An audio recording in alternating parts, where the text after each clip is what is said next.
មនុស្សខ្លាំងពិតប្រាកដមិនមែនស្ថិតនៅលើលុយឋានៈបុណ្យស័ក្តិនោះទេគឺស្ថិតនៅត្រង់សមត្ថភាពនៅក្នុងការប្រឈមនឹងសភាពការជីវិតរបស់យើង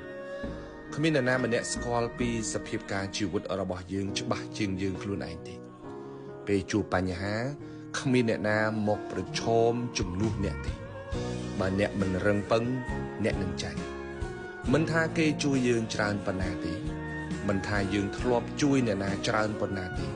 ត្រូវចាំថាបើសិនជាយើងមិនរឹងមាំគ្រប់គ្រាន់ទេ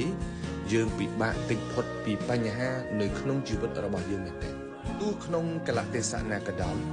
ខ្លួនឯងត្រូវតែរឹងមាំដើម្បីប្រឈមនឹងសភាពការជីវិតរបស់យើងដោយខ្លួនឯង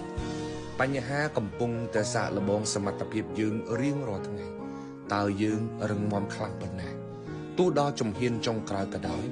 សូមកុំបោះបង់ចោលក្តីសង្ឃឹមរបស់ខ្លួនឯងសោះ